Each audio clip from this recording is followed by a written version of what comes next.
Значи уште првиот коментар на претходното видео беше мора да продолжиме темата. Како ме погоди в срце. И кој сум јас да не ве послушам ако ве годам в срце, ве така? Значи ќе ја продолжиме темата, еве ќе зборам ви за мажите малце. Да не види дискриминација работата. И остатокот коментаров брато вика една мајца имам за свадби, за крштевки, за погреби, секде ја носам вели. Жената ми се заканва ќе ми ја фрли. И јас кој што му реков негово коментар ќе ви речам и вас другите што знам дека ви има во голем број. Дур се заканват жените не е проблем. Како беше на старата куќе што лај не каса. Не викам дека жените се кучки, така си правиме муавет. Така се вели. Муавето ми беше дур се сили не е страшно. Кој си доиш некој ден кој ќе онајш плакаро менат. Ти ги нема омилените две мајци што ги имаш внатри таа дуксерката. По мене некако магично што ми ги снемва карираните кошули. Те тогаш да знаеш дека големата преродба е започната. И епицентар на преродбата си ти. Само уште ти немат кажано во случај да почнеш да се буни. Вака полесно. Што викат американците, надвор со старото, внатре со новото. Или така некако. Аз што викам стално. Прво со шпицата, после со муавет. Така? Ајде бате, пуштај шпица.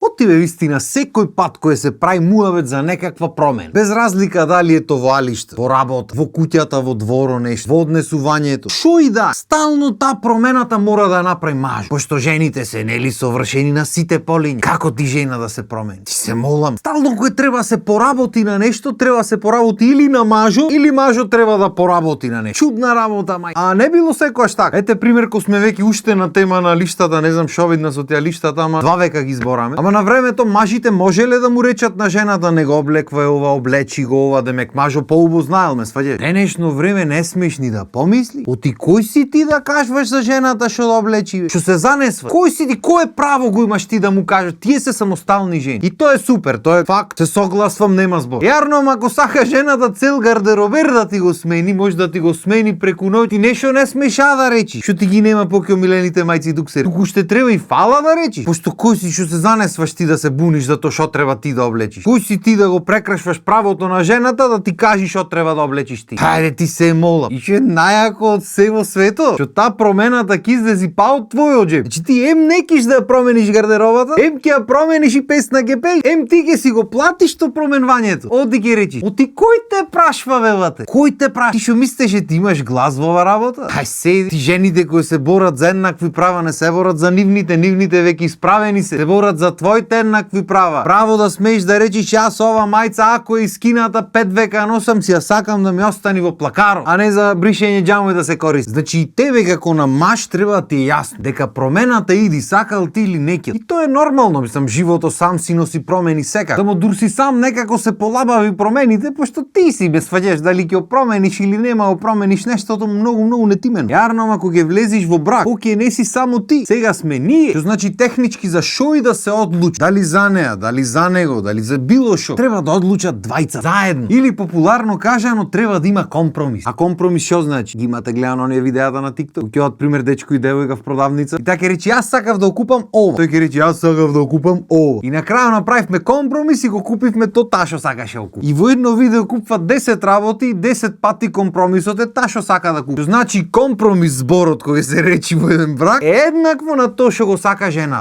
Ако мислеше дека ова е нешто демократија, дека ќе се дебатира или дека не знам шо, уживај ватуле. Добре дојде во светот на возрастните. Истото не е лоша работа, не заразбериме погрешно. Не значи дека како жена ти сака нешто поразлично, дека тоа е намерно така направено, ти сакаш нешто друго. Може да мисли дека е поубото, може да мисли дека поќе ќе му треба, поќе ќе функционира. Може да мисли дека поубото стои ако се алишта во прашање. И тоа е се валидно, пошто во еден нормален брак или во заедница некаква би требало сите да сакат најубото нешто за сите. Така, што значи како што сакаш ти се најубо за неа, треба и та да сака се најубо за тебе. Така е. Јарно има една работа што никој не му кажува на мажите, а тоа е дека и сите одлуки што досега си ги правеле за нив самите, поќе не се нивни одлуки и тие се дел од тој компромис. И се пошто мажите обично не се мешат во туѓи одлуки. Пример ако сака жената земи вакви пајнци или онакви пајнци или ако сака не знам завеси да земи или што дае, што сака нека земи, така. Мене во векот тоа ништо не ми мене. Ако сака жена да си купи некој фустан и ако ме праша од неколку фустани кој мислам дека е поубав, јас ќе му кажам кажам кој мислам дека е поубав. Па та на крајот пак кој сака нека си окупи. Така не е мој избор за праење, така ние мажите гледаме на работите. Пошто некиме да си го мачиме мозокот, некиме си комплицираме работите, така што ако нешто не морам да одлучам, не го одлучувам. Јарно, ама на мажите никој не му кажува дека жените не размислуваат така. Жените и тоа што технички не мора да е нивна работа, тие ќе си го направат да е нивна работа, ти така сакаат тие, ти така му е убаво. И тако ќе ти дојди со некое алиште што го има видено, што го има бендисано за тебе. Та не иди за да ти дај предлог и ти ако сакаш купи го, ако сакаш не. Не батуле. Таја иди со намера дека ова го земаме за тебе сега, готово. Чим таја го бендиса ти нема шо дали го бендиса или не. Оди ти откај знаеш како е да се облечиш, не си имаш облеквано сам 30 години. Добро, душа голем број од мажите не се ни облекват сам. Првиот период од животот ги облеква мајка му, после ги облеква жена. И тие може да се навикнати на такво нешто. Ама ако си некој што се облеквал сам, живеел сам, функционирал сам и така натаму. И влезиш во некоја подлабока врска или брак или шо и да е, јојте на шопинг и ти си бендисваш нешто и ја гледаш од таа страна женската или жената или кој да е, вака ти стои. Демек ништо, ова, фрли го ич готово. И ти нормално прашваш за мислење, така ти рече, а бе убо е, ама јас видов нешто поубаво. И кога ти извај нешто бе бате, што ти ни насор не би го клал. Јарно, ма знаеш како? Као се вика емисијата, знај. Кој те праша бе батул? Таја го те бендисва во ова, да знаеш дека кога тогаш нешто такво во гардеробо ќе се најди. Ич ти да не се секире. Ич да не е по 10 години тука негде ќе биде. Знаеш уште поако, што многу пати во право се жени. Тоа што ќе ти го дојси да го облечиш веројатно е многу поарно од тоа ти сам што ќе си го одбери. Тоа што кој рековме ние мажите кои заглавиме на еден стил некаков таму во тинејџерството, така сакаме да тераме понатаму. Некиме се замараме со менвање многу стило, алишта ово на тие мајци, дуксерки, кошули што ќе си но тие да биде. Јарно на жените па му е мера. Ќе те дотерва, ќе те сретва, ќе те направи таков каков што сака таја да биде. Јарно знаеш како? Кој ги праша и ниве? Баш заради тоа викам скрос различни системи на функционирање. Јарно ако ќе влегваш во една заедница треба да ти е јасно дека секој пат кога ќе ја направиш партнерката среќна или обратно партнерот среќен, таа среќа обично дупло ти се враќа тебе. Јас на пример по природа сум човек што сакам да ги прам луѓето среќни, без да очекувам било што за возврат. Така сак. Мене ми е ептен убаво ќе видам дека на други луѓе му убаво. Особено на личноста што сакам нормално. Има некои мажи што некиве инат го фаќа. Како не ти мене ќе ми кажеш, јас ова ќе го направам вака. Сакат понивно да е точно. И што ви рекле поозрасните, тоа е маж бате, тоа е маж. Гледам машала, тоа е маж, баги срекни брако имате, не можам да речам. Каква среќа влада и тоа е страшно нешто. Не мислам не да судиме се, така чисто информативно си правиме муабе. Зато мене ако ме најдоте, треба и мажот да сака да си ја направи жената срекна и жената треба да сака да си го направи мажот срекна. Пошто двајца требаат за танго, така? И зато треба да се работи на случајот за да се вклопат тие различните системи што ги имаат мажите и жените. Се можда негде ќе се вклопат скрос, негде можда нема се вклопат толку, ама колку толку да има малце поклопување на работи. Пошто не викам јас дека са мажите треба цел гардероб да офрлат в ѓубре, иако то жените многу би го сакале да го видат и да го доживеат во векот. Ама така по нешто да сменат кошулче, мајче, нешто да му дозволиш кефој да биде. Ти не знаеш колку се стрекни жените кога го облекват некој мор. Грачуне ојдени сте негде пробвате алишта зате. Дали било свадба, дали шо и да е, небитно. И таа ти одбира ти го дава. Ти го клаваш тоа е кошулчето да речи. Го клаваш тоа кошулчето, не можеш да се гледаш на огледало. Дали си зголемил тежина, се познава стомак, нешто шоп не е бит. Шо да е битно не може да се гледа. Се вртиш кај неа, гледаш олка насмеана мора. Пресрекна. Преубо. Жими се, преубо ти стои. Ке си ја земиш готово. Ама мала ми е бе, тесна ми е некако. Ајде оста таму што разбире. Тесна му била кошула. А ако не два броја поголема дуксерка да ја направи. Ке си ја земиш супер ти. Замера. Други бои имате од ова? Ајде дој си ми да ги проба. Добро де сега кој иста да таа зашто ги пробва. Оти така сакам јас да те видам. И тоа е интересен феномен. Жените си згорени да пробват алишта море. Да е кабил цел ден ке седи едно по едно, ова пробај го, гледај си се, извај го другото, пробај го, гледај си се, леле ова шубо ми ова, со ова ми оди. Ние брат ако може живи се не знам. Може не 100% од мажите, ама 99,9% мажите ако може да не ни излегвам специјално за купување. Туршетам негде ако видам нешто ми се бендиса, додам да го земам кој број, тој број, фала, пријатно и толку. Па колку не можам да пробвам, тоа е страшно нешто. Особено ако е некоја продавница со многу артикли, па глата ме фаќа во 2 секунди внатре. Седиш и почнува вака да клюка глава. Ама зато пушти ги мажите кај што има играчки негде за деца или нешто спортско или нешто поема не. И оди извај ги да те видам од таму. А колку што ќе ги изваиш децата, толку и мажите ќе ги изваиш, јас да ти кажам. Е тоа е. Разлики има колку сака. Само што ние немаме толку време. За жал мораме да завршиме епизода. А и на крајот на денот викенд иди. Времето ќе биде тропоарно кој што слушнав. Не ќе мора поќе дуксерките да ги носиме. Си веламе, ве не знам. Како и да е, ви останете на нашата програма. Понедела исто така имаме една лабава емисија Ептен лабава со супер муабет и уште поубаво пеење. За свирењето не гарантирам. А ние се гледаме со следна епизода во понеделник. Така што толку од мене, поздрав и имајте убав ден.